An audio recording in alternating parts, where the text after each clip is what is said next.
बिल्कुल निश्चित तौर पर अब बता देते हैं जिस चीज का इंतजार था, 403 सीटों में किसको कितनी सीटें मिलने वाली हैं। तो बीजेपी को अगर हम बताएं तो बीजेपी की अभी तक जो सीटें सामने आ रही हैं वो 211 से लेकर के 225 तक सीटें नजर आ रही हैं।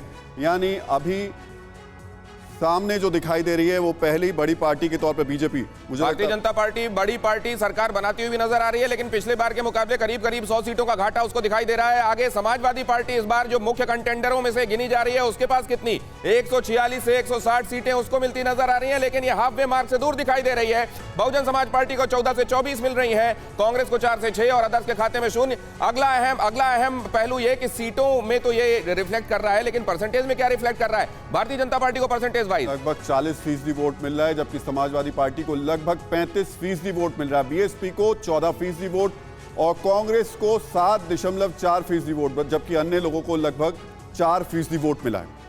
तो ये देख लिया आपने परसेंटेज वाइज, यहाँ किसको कितना, ये 40% दिखाई दे रहा है और उधर दिखाई दे रहा है 34%। अब यहाँ पर आपने देख लिया 34 में 0.9 मतलब 35%, लगभग 5% का गैप। और सीटों में ये क्या रिफ्लेक्ट कर रहा है वो हमने आपको बताया, 146 के आसपास उधर और उधर दिखाई दे रहा है 225। अब ये रामकृपाल जी, आप के जहन में जो था वही एग्जिट पोल में नजर आ रहा है क्या? देखिए, मैंने तो ये कहा था कि वर्ष से वर्ष कंडीशन में, जो मैंने कहा था कि 100 सीटें बीजेपी में घटा दीजिए और 100 सीटें अखिलेश में जोड़ दीजिए, करीब करीब उसी पर ये आपका एग्जिट पोल दिखाई पड़ रहा है। लेकिन एक मैं इसमें बात कहूँगा, एक बात का ध्यान रखिएगा कि जो 5% वोट का आप डिफरेंस दिखा रहे हैं और जिस तरह से बीएसपी को लोग खारिज कर रहे थे वो 14% आप दिखा रहे हैं। 5% वोट किसी भी पार्टी का जो कि जिसका वोट जो है इवनली डिस्ट्रीब्यूटेड हो, यानी गाजियाबाद से गाजीपुर तक जिसका वोट इवनली डिस्ट्रीब्यूटेड होता है और जिसका वोट सर्टेन पॉकेट्स में बहुत ज़्यादा होता है।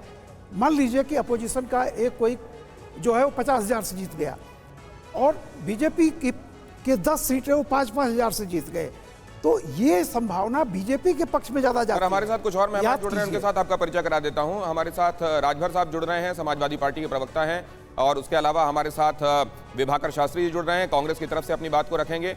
और हमारे साथ गुरु प्रकाश पासवान जी जुड़ रहे हैं, भारतीय जनता पार्टी की तरफ से। गुरु प्रकाश पासवान जी, 100 सीटें कम? नहीं, देखिए, ये आपका असेसमेंट हो सकता है, लेकिन उत्तर प्रदेश की जनता अपना आशीर्वाद देगी और हम लोग आश्वस्त हैं। 14 के चुनाव में भी आप लोगों ने यही एग्जिट पोल दिया था, 17 में भी यही दिया था, 19 में भी यही दिया था, लेकिन इस बार योगी मोदी जी का डबल इंजन चलने वाला है। और हमने देखा है कि किस प्रकार आज के फेज में भी बड़ी संख्या में हमारी माताएं और बहनें निकल के आई हैं। तो ये दिखाता है कि लॉ एंड ऑर्डर एक बहुत बड़ा मुद्दा है और लॉ एंड ऑर्डर के फ्रंट पे, डेवलपमेंट के फ्रंट पे, समाज कल्याण के फ्रंट पे, गरीब कल्याण के फ्रंट पे और सशक्त नेतृत्व, ये सब चुनाव के मुद्दे रहे हैं। आश्वस्त रहिए, आशान्वित रहिए, एक प्रचंड बहुमत भारतीय जनता पार्टी को मिलने वाला है और पुनः 10 मार्च को योगी जी मुख्यमंत्री पद का शपथ लेने वाले हैं। जी राजभर जी, ये नतीजे देखकर लग रहा है कहीं चूक रह गई। आप ही अभी बता रहे थे कि पंजाब में और उत्तराखंड में जो सरकारें थीं वो जा रही हैं और दूसरी सरकारें आ रही हैं। यूपी में भी वही होगा।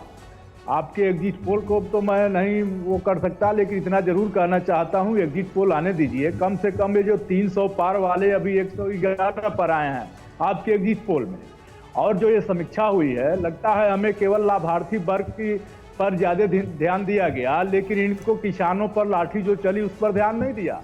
इन्होंने अभ्यर्थी वर्ग, जो बहुत बड़ा अभ्यर्थी वर्ग था, वो इनके खिलाफ वोट किया है, छात्रों ने इनके खिलाफ वोट किया है, महिलाओं ने इनके खिलाफ वोट किया है। तो ये 211 ठीक उलट जाएगा। 10 तारीख को देख लीजिएगा। 211 जो आप बीजेपी का आंकड़ा भी दिखा रहे हैं वो समाजवादी पार्टी का आंकड़ा होगा, और जो आज समाजवादी पार्टी का आंकड़ा आप दिखा रहे हैं वही बीजेपी का आंकड़ा होने वाला है। कांग्रेस का आंकड़ा क्या होगा, ये भी सवाल बड़ा महत्वपूर्ण हो जाता है यूपी के लिहाज से। कांग्रेस का मामला तो अब कांग्रेस के वोट तो कांग्रेस के साथ ही जाने, मैं उस पर क्या कर सकता हूं। लेकिन हमारे नेता अखिलेश यादव ने जितना बन सकता था, जैसे ये चुनाव लड़ा जा सकता था, जैसे भारतीय जनता पार्टी में गए वोटों को वापस किया जा सकता था, वैसे हम लोगों ने वापस किया है। हम लोगों ने पूरे प्रदेश की जनता में भी देखा है कि जहां हम भारतीय जनता पार्टी में गए वोटों को वापस ले पाए। धर्मवीर जी हमारे साथ जुड़ रहे हैं, ओम प्रकाश जी, उनसे भी बात कर लेते हैं। धर्मवीर जी, बहुजन समाज पार्टी आप कह रहे थे कि कैंपेन में बेशक न दिखाई दे लेकिन नतीजों में दिखाई देगी, एग्जिट पोल सामने। दिनेश जी, बीजेपी की सरकार बनाने के लिए पूरा मीडिया आतुर है, लेकिन ये जनता नकार रही है। और जो बीजेपी के बड़बोले प्रवक्ता और नेता 350 की बात कर रहे थे, अभी आपके एग्जिट पोल में ये कम दिखाया जा रहा है और 10 तारीख आते आते ये आधे रह जाएंगे। तो जनता का जो पैमाना है ये एग्जिट पोल से तय नहीं होगा। जनता ने जो वोट दिया है वो 10 तारीख को तय होगा और 10 तारीख को निश्चित आप मानिएगा कि बहुजन समाज पार्टी उलटफेर करेगी। पंजाब से लेकर के उत्तराखंड से लेकर के उत्तर प्रदेश तक हम 2 राज्यों में सरकार बनाएंगे और उत्तराखंड में बगैर हमारे कोई सरकार नहीं बना पाएगा। जी मुझे दिनेश लग रहा है, जी निश्चित मानिए, अभी 10 तारीख का इंतजार करिए। और विभाकर शास्त्री जी से मैंने पिछला सवाल पूछा था, जवाब राजभर जी ने दे दिया था। विभाकर शास्त्री जी, तमाम लोग अपने दावे तो कर रहे हैं, कांग्रेस कहां देखती है अपने आप को यूपी में? कहीं नजर ही नहीं आ रही।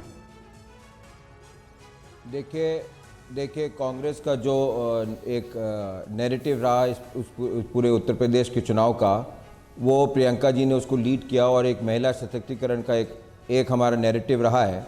हमने नौजवानों की बात करी, हमने किसानों की बात करी। ये लोग जो डबल इंजन की बात करते हैं, लखीमपुर में क्या हुआ, हाथरस में क्या हुआ, ये सब जनता ने देखा है। ये लोग जनता को जात के नाम पे, धर्म के नाम पे कमंडल मंडल की लड़ाई कराते हैं। हम लोग जनता के विश्वास जीतना चाहते हैं और मुझे पूरा विश्वास है कि प्रियंका जी के नेतृत्व में इस बार उत्तर प्रदेश के लोगों ने उनके साथ उन पे विश्वास जताया है और हमारे बहुत ही अच्छा परिणाम आएगा। परवाह देश की, सोमवार से शुक्रवार रात 10 बजे TV9 भारतवर्ष पर।